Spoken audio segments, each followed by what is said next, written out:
नमस्कार दोस्तों, आज के वीडियो लेक्चर के अंदर हम लोग चर्चा करने वाले हैं आपके one of the most important subject business law को लेकर के। उम्मीद करता हूं आप सभी इत्मीनान से इस वीडियो लेक्चर के दरमियान मेरे साथ आखिरी तक बने रहेंगे। और हां, अगर आपको ये वीडियो हेल्पफुल लगता है, कंटेंट यूजफुल लगता है, तो इस वीडियो को लाइक करके अपने तमाम दोस्तों के साथ शेयर जरूर करेंगे। तो विदाउट वेस्टिंग द टाइम चलिए शुरू करते हैं। माय डियर फ्रेंड्स, जैसा कि आप सभी मेरी स्क्रीन पे देख पा रहे होंगे, आज के वीडियो लेक्चर के अंदर हम आपके बिजनेस लॉ से जुड़े हुए दो काफी अहम मुद्दों पर चर्चा करेंगे। सबसे पहले हम लोग डिस्कशन करने वाले हैं आपके बिजनेस लॉ के लिए 2026 के अकॉर्डिंग आपका सिलेबस क्या रहेगा, कितनी नंबर ऑफ यूनिट्स आपको स्टडी करनी है और एग्जैक्टली कितने चैप्टर्स आपके बनेंगे या कितने नंबर ऑफ चैप्टर्स बेसिकली आपको बिजनेस लॉ के अंदर देखने को मिलेंगे। इसके बाद हम लोग चर्चा करने वाले हैं सर आपको किन किन किताबों को कंसिडरेशन में रखना है ताकि आप इस पर्टिकुलर सब्जेक्ट को प्रिपेयर करके अपने फाइनल एग्जामिनेशन के अंदर बेहतर से बेहतर मार्क्स सिक्योर कर सके। अब ध्यान दीजिएगा, इस चीज से कोई फर्क नहीं पड़ने वाला आप लोग बीकॉम प्रोग्राम के स्टूडेंट हैं या ऑनर्स के स्टूडेंट हैं, ना ही इस चीज से कोई फर्क पड़ने वाला है आप लोग रेगुलर के स्टूडेंट है, एसओएल के स्टूडेंट है या एनसी वेब के स्टूडेंट है। आप सभी तमाम कैटेगरी के स्टूडेंट्स के लिए आज का ये वीडियो लेक्चर, आज का सेशन इक्वली इंपॉर्टेंट होने वाला है। बहरहाल अब ज्यादा बातें ना करते हुए बढ़ते हैं सेशन की तरफ और समझने की कोशिश करते हैं आपके बिजनेस लॉ के 2026 के अकॉर्डिंग सिलेबस को। देखिए, हम लोग सिलेबस को डिस्कस करना शुरू करें उससे पहले छोटी सी जानकारी मैं आप सभी को दे देता हूं।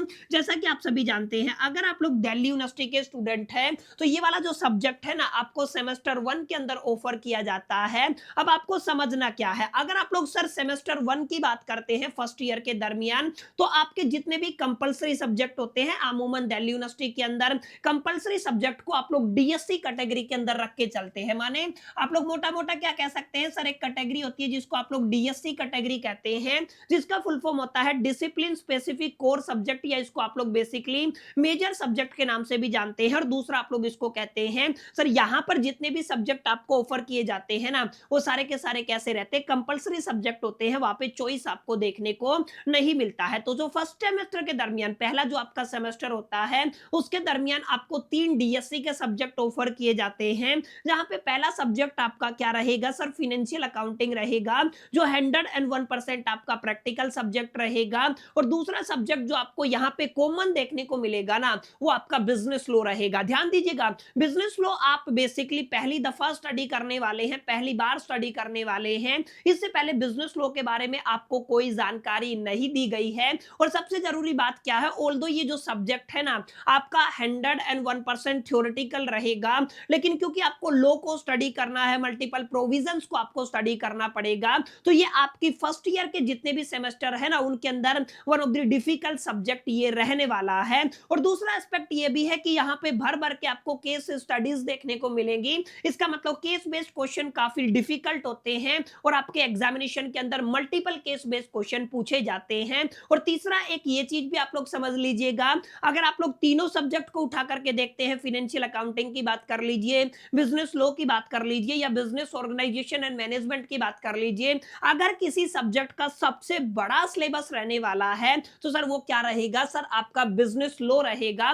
और बिजनेस लॉ के अंदर माय डियर फ्रेंड्स आपको 26 चैप्टर स्टडी करने हैं। यस पीपल, आप लोगों ने बिल्कुल सही सुना, 26 चैप्टर अगर आप लोग कंप्लीट करते हैं जब जाकर के आप लोग इस पर्टिकुलर जो सब्जेक्ट है उसके एग्जामिनेशन को आंसर कर पाएंगे। ध्यान दीजिएगा, मैंने इनिशियल फेज में बता दिया डीएससी कैटेगरी का सब्जेक्ट रहेगा, 4 क्रेडिट का पेपर होगा। इसका मतलब आप लोग क्या कह सकते हैं सर, इस पर्टिकुलर सब्जेक्ट का जो पेपर है वो 90 नंबर का रहेगा। और 90 नंबर के लिए माय डियर फ्रेंड्स आपको 3 घंटे का वक्त, समय और टाइम दिल्ली यूनिवर्सिटी की तरफ से दिया जाएगा। अब आपको समझना क्या है, आपके एंटायर सिलेबस को जो 90 नंबर का आपका पेपर होगा ना, उस 90 नंबर के पेपर के लिए आपके एंटायर सिलेबस को टोटल 5 यूनिट के अंदर बाइफरकेट किया गया है, टोटल 5 यूनिट के अंदर डिवाइड किया गया है। ध्यान दीजिएगा, यूनिट 1 आपका रहेगा जिसका टाइटल रहेगा इंडियन कॉन्ट्रैक्ट एक्ट 1872। काफी बच्चे कमेंट करेंगे सर 1972 है, तो प्लीज एक बार जाकर के दिल्ली यूनिवर्सिटी के सिलेबस को जरूर गो थ्रो कीजिएगा।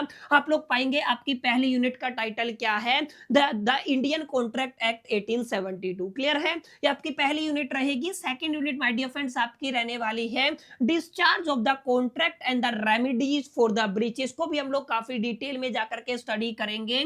इसके बाद जो आपका तीसरा यूनिट रहेगा सर आपका स्पेशल कॉन्ट्रैक्ट रहेगा। सर आपका जो चौथा यूनिट रहने वाला है ना वो आपका सोगा 1930 रहेगा, माने sales of the goods act 1930 रहेगा, ये आपका चौथा यूनिट रहेगा। इसी तरीके से अगर आप लोग पांचवें यूनिट की बात करते हो तो आपको एलएलपी एक्ट 2008 के बारे में पढ़ना है, माने आपका लिमिटेड लायबिलिटी एक्ट 2008 के बारे में माय डियर फ्रेंड्स आपको यहाँ पे स्टडी करके चलना है। क्योंकि आप लोगों को एक्ट स्टडी करना है तो एक्ट के अंदर मल्टीपल प्रोविजंस गिवन होते हैं और प्रोविजन की जो आपकी डेफिनेशन है और उनके अंदर जो लैंग्वेज इस्तेमाल होती है ना वो काफी डिटेल्ड होती है, काफी डेप्थ में होती है और one of the difficult language इनकी मानी जाती है। तो आपको इनिशियल लेवल से इस सब्जेक्ट को पढ़ना पड़ेगा और मैं आपको क्लियर शब्दों में बता देता हूं, अगर आप लोग एंटायर यूट्यूब को छान करके देखेंगे आपको एक भी ऐसा चैनल देखने को नहीं मिलेगा एक्सेप्ट द बीकॉम कॉर्नर, जहां पर आपके एक एक टॉपिक को एक एक चैप्टर को यूनिवर्सिटी करिकुलम के हिसाब से कंप्लीट कराया गया हो, काफी डिटेल में जाकर के काफी गहराई में जाकर के एक एक कॉन्सेप्ट को एक्सप्लेन किया गया हो। ठीक है, तो ये आपको थोड़ा सा ध्यान में रखना है। सर 26 चैप्टर रहेंगे, टोटल 5 यूनिट रहेंगी। सबसे पहले इंडियन कॉन्ट्रैक्ट एक्ट पढ़ने हैं, उसके बाद आपको discharge of the contract and the remedies for the breach पढ़ना है, स्पेशल कॉन्ट्रैक्ट पढ़ना है, सोगा 1930 पढ़ना है, इसके बाद एलएलपी एक्ट 2008 पढ़ना है। कुल मिलाकर के 5 यूनिट आपकी रहेंगी। 5 यूनिट अगर आप लोग कंप्लीट कर लेते हैं तो 5 यूनिट में आपको 26 चैप्टर देखने को मिलेंगे, 26 चैप्टर रहेंगे और 26 चैप्टर अगर आप लोग कंप्लीट करते हैं जब जाकर के आप लोग अपने इस 90 नंबर के पेपर को अटेम्प्ट कर पाएंगे। ठीक है, अब ध्यान दीजिएगा हर एक पर्टिकुलर जो आपकी यूनिट रहेगी, हर एक यूनिट से आपको एक क्वेश्चन देखने को मिलेगा और उसकी चॉइस के अंदर एक क्वेश्चन आपको देखने को मिलेगा। कुल मिलाकर के आपका जो पेपर होगा 90 नंबर का होगा और क्वेश्चन पेपर के अंदर आपको 5 क्वेश्चन रहेंगे, पांचों अटेम्प्ट करने हैं, लेकिन हर एक क्वेश्चन के अंदर आपको चॉइस मिलेगा, या तो आप लोग पहला पार्ट अटेम्प्ट कर ले या तो और वाला पार्ट अटेम्प्ट कर ले, और हर एक क्वेश्चन का जो वेटेज है अप्रोक्सीमेट आपको यहाँ पे 18 नंबर का देखने को मिलेगा। ऑल्दो यहाँ पे जो आपकी यूनिट्स हैं उनका वेटेज वेरी करता है, वो हम लोग जब पेपर पैटर्न को डिस्कस करेंगे वहां पे स्टडी कर लेंगे। उम्मीद करता हूं यहां तक बातें आपको समझ में आई होंगी। अब ध्यान दीजिएगा अगर आप लोग बात करते हैं यूनिट 1 की तो सर यूनिट 1 के अंदर टोटल 10 चैप्टर रहने वाले हैं। इसके अलावा अगर आप लोग बात करते हैं सेकंड यूनिट की तो total 2 chapter my dear friends यहां पे रहेंगे। अगर तीसरी यूनिट की बात करते हो तो टोटल 3 चैप्टर रहेंगे, चौथी यूनिट की बात करते हो तो टोटल 6 चैप्टर आपको देखने को मिलेंगे और 5वीं यूनिट की बात करते हो तो टोटल 5 चैप्टर आपको यहाँ पे देखने को मिलने वाले हैं। 10 + 2 कितना हो जाएगा 12 और 3 15, 15 और 6 21, 21 और 5 कितना हो जाएगा 26। कुल मिलाकर के कितने चैप्टर रहेंगे सर 26 चैप्टर रहेंगे। अब आपको समझना क्या है सर 10 चैप्टर कौन से है। पहली यूनिट के अंदर सबसे पहले आपको इंडियन कॉन्ट्रैक्ट एक्ट का इंट्रोडक्शन देखना है, उसके बाद आपका nature and the kind of the contract आ जाएगा, ऑफर एंड एक्सेप्टेंस करके एक चैप्टर रहेगा, कंसिडरेशन करके एक चैप्टर रहेगा, कैपेसिटीज ऑफ द पार्टीज करके एक चैप्टर रहेगा, फ्री कंसेंट लेकर के एक चैप्टर रहेगा, उसके बाद आपका basically legality of the objective and the जो आपका कॉन्ट्रैक्ट है वो रहेगा, उसके बाद एग्रीमेंट एक्सप्रेसली डिक्लेयर्ड वॉइड रहेगा, इसके बाद आपका कंटिजेंट कॉन्ट्रैक्ट रहेगा, उसके बाद आपका क्वेसी कॉन्ट्रैक्ट रहेगा। कुल मिलाकर के माय डियर फ्रेंड्स आपको टोटल 10 चैप्टर देखने को मिलेंगे। लेकिन ये आपके जो 10 चैप्टर है ना ये जो आपका सिलेबस प्रिस्क्राइब्ड किया गया है इस यूनिट के लिए, ध्यान दीजिएगा आपकी जो आपका जो सिलेबस है यूनिट 1 के हिसाब से दिल्ली यूनिवर्सिटी ने जो प्रिस्क्राइब्ड किया है ना उसके हिसाब से चैप्टर आपको देखने को मिलेंगे। और ये जो चैप्टर है ना इनका जो टाइटल है हो सकता है आपको बुक टू बुक और author to author writer to writer change देखने को मिले।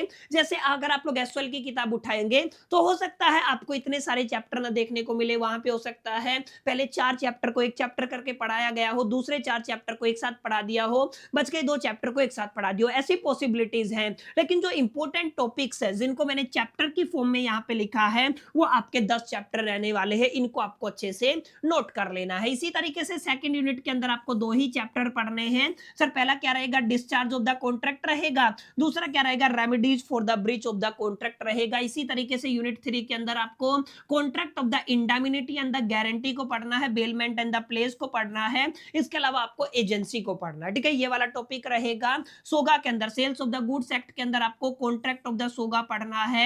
उसके बाद आपका basically condition and the warranties को पढ़ना है, ट्रांसफर ऑफ द प्रॉपर्टीज को पढ़ना है, performance of the contract of the sales को पढ़ना है, remedies for the breach of the contract of the sale को पढ़ना है, उसके बाद ऑक्शन सेल को पढ़ना है। क्लियर है? कुल मिलाकर के 6 चैप्टर रहेंगे जिनको आपको यूनिट 4 के दरमियान स्टडी करना है। इसी तरीके से यूनिट 5 की बात करते हो तो एलएलपी का नेचर पढ़ना है, इनकॉर्पोरेशन ऑफ द एलएलपी को पढ़ना है, उसके बाद पार्टनर्स एंड देयर रिलेशन को स्टडी करना है, फाइनेंशियल डिस्क्लोजर को स्टडी करना है, कन्वर्जन टू द एलएलपी को स्टडी करना है। तो कुल मिलाकर के माय डियर फ्रेंड्स आपके कितने चैप्टर हो गए सर? 26 चैप्टर हो गए। और 26 चैप्टर का मतलब कितना है सर? आपका 5 यूनिट रहेगा।